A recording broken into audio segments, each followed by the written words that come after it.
अस्सलामुअलैकुम, welcome to the electrical and electronics engineering school.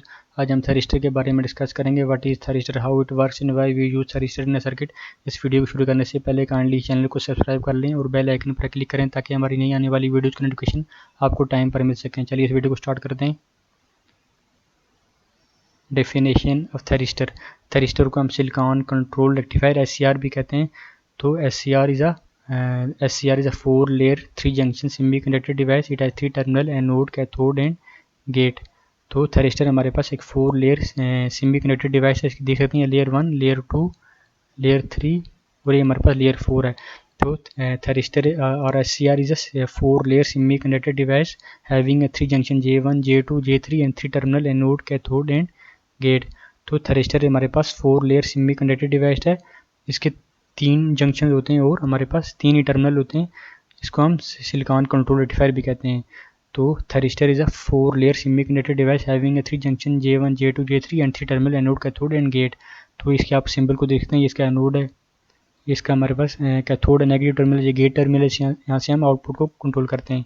अब मैं आपको सिंपल रेक्टिफायर और SCR के दरमियान फ़र्क बताऊँगा। तो ये फुल वेव रेक्टिफायर की बात कर लेते हैं। जो फुल वेव रेक्टिफायर की आउटपुट हमारे पास इस तरह बनती है। इसकी आउटपुट है फुल वेव रेक्टिफायर की आउटपुट। हमारे पास फुल वेव रेक्टिफायर की आउटपुट है। तो सिंपल रेक्टिफायर और SCR के अंदर फ़र्क ये होता है कि जो हमारे पास सिंपल रेक्टिफायर होता है, हाफ वेव हो या फुल वेव, उसकी आउटपुट को हम कंट्रोल नहीं कर सकते। वो 0 डिग्री से इधर से स्टार्ट होगा, इधर से आउटपुट 0 डिग्री से उसकी आउटपुट यहाँ से स्टार्ट हो रही है 0 डिग्री से। लेकिन जो सिलिकॉन कंट्रोल रेक्टिफायर होता है, SCR जिसे कहते हैं, उसकी आउटपुट को हम कंट्रोल कर सकते हैं। सपोज करते हैं हम आउटपुट को यहाँ से स्टार्ट करना चाहते हैं तो इसकी आउटपुट यहीं से स्टार्ट होगी। तो सिंपल जो रेक्टिफायर होता है उसकी आउटपुट को कंट्रोल नहीं किया जा सकता। जो सिलिकॉन कंट्रोल रेक्टिफायर होता है इसकी आउटपुट को हम कंट्रोल कर सकते हैं और उसकी आउटपुट कंट्रोल करने के लिए हम गेट टर्मिनल को यूज़ करते हैं। गेट से हम कंट्रोल नहीं करते हैं, फायरिंग एंगल को एडजस्ट करके हम आउटपुट को SCR की आउटपुट को कंट्रोल कर सकते हैं। अब हम इसके वर्किंग के बारे में डिस्कस करते हैं। Working of thyristor. तो मैंने अभी आपको बताया था थरिस्टर के हमारे पास 3 टर्मिनल होते हैं, एनोड, कैथोड और गेट टर्मिनल। तो ये आप देख सकते हैं हमारे पास एक थरिस्टर है, इसको हमने वोल्टेज सोर्स के साथ कनेक्ट कर दिया। इसका पॉजिटिव टर्मिनल है वोल्टेज सोर्स का, ये पॉजिटिव नेगेटिव टर्मिनल है। इस वोल्टेज सोर्स को मैं कह लेता हूँ कि ये VA कह देता हूँ, एनोड टू कैथोड वोल्टेज को हमने VA से रिप्रेजेंट कर दिया। ये हमारे पास VA वोल्टेज है। तो हमने हमारे पास जो बैटरी थी इसका पॉजिटिव हमने थरिस्टर के पॉजिटिव एनोड के साथ कनेक्ट कर दिया, एनोड के टर्मिनल एनोड के साथ कनेक्ट कर दिया, और जो नेगेटिव टर्मिनल है ये थरिस्टर के कैथोड के साथ कनेक्ट कर दिया है। तो ये नेगेटिव है, ये पॉजिटिव साथ कनेक्ट हुआ, जिसकी वजह से जंक्शन J1, J3 ये फॉरवर्ड बायस हो गए हैं। लेकिन जो जंक्शन J2 है हमारे पास स्टिल अभी रिवर्स बायस है। तो इस कंडीशन के अंदर थरिस्टर के पास एक small amount of current flow करेगा एनोड टू कैथोड। तो स्मॉल करंट को हम लीकेज करंट कहेंगे या फिर उसको ऑफ स्टेट करंट कहेंगे। लेकिन थरिस्टर के हमारे पास स्टेट के अंदर अभी फुल्ली ऑन नहीं है, उसके एक जंक्शन रिवर्स बायस है, मीन थरिस्टर हमारे पास फुल्ली ऑन नहीं है। थरिस्टर की इस कंडीशन को हम फॉरवर्ड ब्लॉकिंग मोड कहेंगे या ऑफ स्टेट कंडीशन कहेंगे। तो ये देख सकते हैं, तो आप करेक्टरिस्टिक कर्व के अंदर देख सकते हैं हमारे पास ये VA वोल्टेज जो हमने अप्लाई किया, ये VA हमारे पास वोल्टेज है जिसे हमने अप्लाई किया था।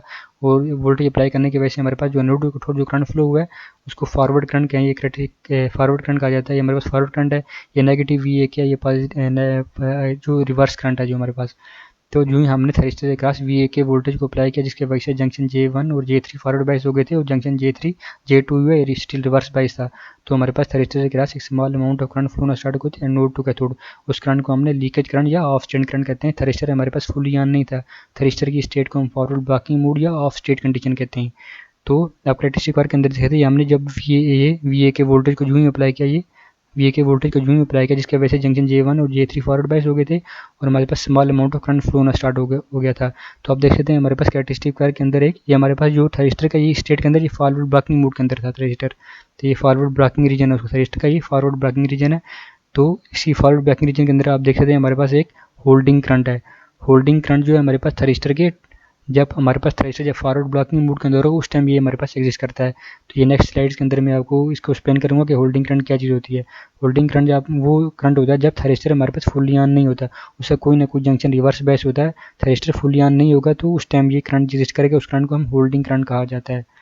तो इसके जंक्शन J2 थरिस्टर को फुल्ली ऑन करने के लिए हमें जंक्शन J2 है इसको फॉरवर्ड बायस करना पड़ेगा। तो नेक्स्ट स्लाइड पे चलते हैं।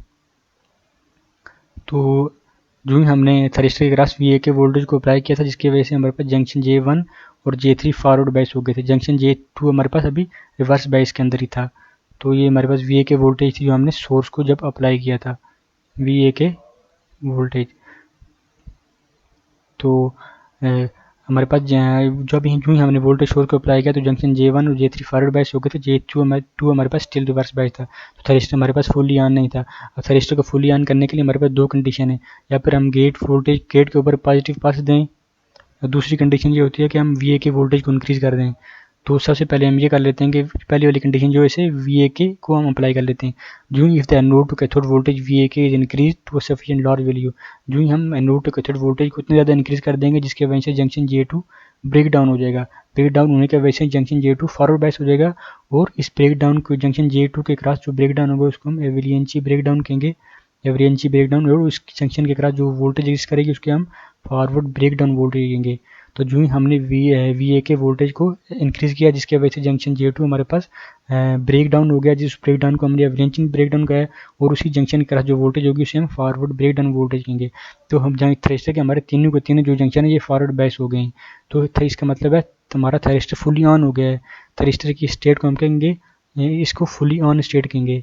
तो उस टाइम हमारे पास थ्रेस्टर तीनों लेयर के अंदर जो वोल्टेज ड्रॉप होगा उसे 1 वोल्ट होगा। ये कुछ में आ जाता है, इसे हम 1 वोल्ट तीनों 4 लेयर्स के दरमियान जो वोल्टेज ड्रॉप होगा उसे हम 1 वोल्ट फुल वोल्टेज ड्रॉप होगा। तो कैरेक्टरिस्टिक वायर के अंदर आपने देखा जो ही हमने पहले तो अभी थ्रेस्टर पहले तो हमारे पास फॉरवर्ड ब्लॉकिंग रीजन के अंदर था, जो ही हमने वोल्टेज VA के वोल्टेज को इंक्रीज किया, ये आप देखते हैं VA वोल्टेज को इंक्रीज करने के से जंक्शन J2 हमारे पास ब्रेक हो गया था।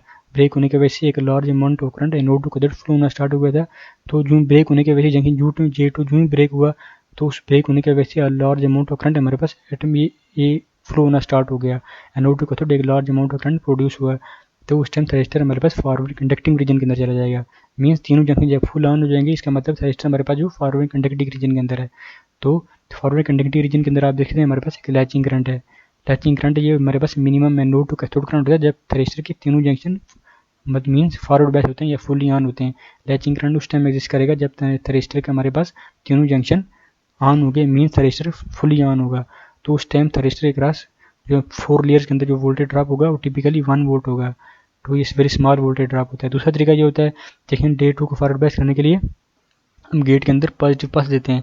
पॉजिटिव पल्स की वजह से हमारे पास एनोड टू कैथोड एक small amount of current flow करता है।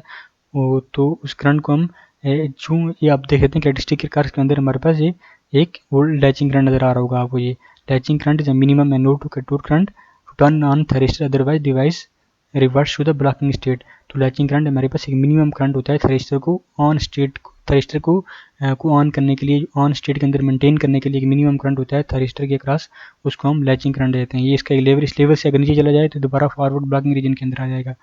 तो जो थ्रेस्टर के हमारे पास तीनों जंक्शन जो फॉरवर्ड बायस हो गए हैं उस स्टेट को हम फुली ऑन स्टेट कहते हैं, और थ्रेस्टर फॉरवर्ड कंडक्टिव रीजन के अंदर चला गया था। जो ही हमने VA के जंक्शन J2 को फॉरवर्ड बायस किया, फॉरवर्ड बायस होने के वजह से जंक्शन J2 के क्रॉस जंक्शन VA के वोल्टेज को इंक्रीज करने की वजह से हमारे पास जंक्शन J2 ब्रेक हो जाएगा। उस ब्रेक डाउन को हम एवलेंची ब्रेक डाउन कहेंगे, और जो वोल्टेज होगी जंक्शन के क्रॉस से फॉरवर्ड ब्रेक डाउन वोल्टेज कहेंगे, और थ्रेस्टर के क्रॉस एक large amount of current flow करेगा एनोड टू कैथोड। तो जो जंक्शन J2 हमारे पास हमने VA के वोल्टेज को इंक्रीज किया जिसकी वजह से जंक्शन J2 ब्रेक हो और एक large amount of current forward current flow होगा। तो हमारे पास थ्रेस्टर फुली ऑन हो जाएगा। उस स्टेट को थ्रेस्टर की फुली ऑन स्टेट कहेंगे, और जो थ्रेस्टर के क्रॉस जो वोल्टेज ड्रॉप होगा 4 लेयर के अंदर वो 1 वोल्ट होगा। तब हम लैचिंग करंट के बारे में डिस्कस कर लेते हैं। तो हमारे पास जो हमने ये हमने वोल्टेज सोर्स को अप्लाई किया, तो गेट पे सपोज करते हैं हम पॉजिटिव पल्स दे देते हैं ताकि हमारे पास जंक्शन J2 भी फॉरवर्ड बायस हो जाए। तो VAQ को अप्लाई किया, VAQ को अप्लाई करने की वजह से हमने जंक्शन J1 और J3 फॉरवर्ड बायस हो गए थे, और जंक्शन J2 हमारे पास रिवर्स बायस था। जो हमने गेट को पास दिया था, गेट पे एक पॉजिटिव पास देंगे जिसकी वजह से जंक्शन J2 हमारे पास फॉरवर्ड बायस हो जाएगा। तो एनोड टू कैथोड एक small amount of current flow करेगा। तो latching current is a minimum anode to cathode current to turn on thyristor otherwise device will reverse to the blocking mode. तो ये आप देख लेते हैं हमारे पास जब तीनों जंक्शन ऑन हो गए थ्रेस्टर के क्रॉस एक करंट पैदा होगा फॉरवर्ड करंट। तो ये फॉरवर्ड करंट की एक लेवल है, इस लेवल से अगर वो दोबारा नीचे गिर जाएगा करंट जिसकी वजह से वो फॉरवर्ड ब्लॉकिंग मोड के अंदर आ जाएगा। तो latching current is a minimum anode to cathode current to turn on thyristor otherwise thyristor will reverse to the blocking mode. तो लैचिंग करंट उस टाइम एग्जिस्ट करेगा जब हमारे पास थ्रेस्टर के तीनों जंक्शन ऑन हो गए, मीन थ्रेस्टर फुली ऑन होगा। तो हम अब होल्डिंग करंट के बारे में देख लेते हैं। जो ही हमने वोल्टेज सोर्स को अप्लाई किया था जंक्शन J1 और J3 फॉरवर्ड बायस हो गए थे, लेकिन क्यों हमारे पास इफ द होल्डिंग करंट वो करंट होता है, it is a minimum anode to cathode current when the SCR return to the forward blocking mood और ऑफ स्टेट कंडीशन। मैंने आपको पिछली स्लाइड्स के अंदर भी बताया था कि जो लैच होल्डिंग करंट उस टाइम एग्जिस्ट करेगा जब थरिस्टर हमारे पास फुली ऑन नहीं होगा, मीन उसका कोई ना कोई जंक्शन रिवर्स बायस के अंदर होगा, कोई ना कोई जंक्शन उसका रिवर्स बायस होगा। तो थरिस्टर उस टाइम होल्डिंग करंट हमारे पास एग्जिस्ट करेगा जब थरिस्टर हमारे पास फॉरवर्ड ब्लॉकिंग मूड या ऑफ स्टेट कंडीशन के अंदर होगा। तो जो हमने VA के वोल्टेज को अप्लाई किया था, जिसकी वजह से जंक्शन J1 और J3 फॉरवर्ड बायस हो गए थे और जंक्शन J2 हमारे पास स्टिल रिवर्स बायस है, तो small amount of current anode to cathode flow होगा, उसको हम ऑफ स्टेट करंट भी कहते थे। लेकिन जो holding current is minimum anode to cathode current, एक minimum anode to cathode current होता है in which the thyristor is in forward blocking mood और ऑफ स्टेट कंडीशन। तो होल्डिंग करंट होता है हमारे पास ये टर्न ऑफ प्रोसेस से रिलेटेड है। तो जब जो हमारे पास लैचिंग करंट होता है ये टर्न ऑन प्रोसेस से रिलेटेड होता है। तो latching current is a greater than the holding current, ये आपने कंडीशन याद रखनी है। जो हमारे पास लैचिंग करंट होता है ये ग्रेटर देन होता है होल्डिंग करंट, ये बेसिकली 3 टाइम ग्रेटर होता है ये होल्डिंग करंट से, ये MCQ में भी याद आता है। तो holding current is a minimum anode to cathode current through in which the SCR is in forward blocking mood और ऑफ स्टेट कंडीशन। तो होल्डिंग करंट उस टाइम एग्जिस्ट करेगा जब थरिस्टर हमारे पास फॉरवर्ड ब्लॉकिंग मूड के अंदर होगा, मीन वो फुली ऑन नहीं होगा। तो आज की हमारी वीडियो इतनी थी। काइंडली अगर अभी तक आपने हमारे इस चैनल को लाइक और सब्सक्राइब नहीं किया, इसको लाइक और सब्सक्राइब कर लें और बेल आइकन पर क्लिक करें ताकि हमारी नई आने वाली वीडियोज़ की नोटिफिकेशन आपको टाइम पर मिल सकें। Thank you so much.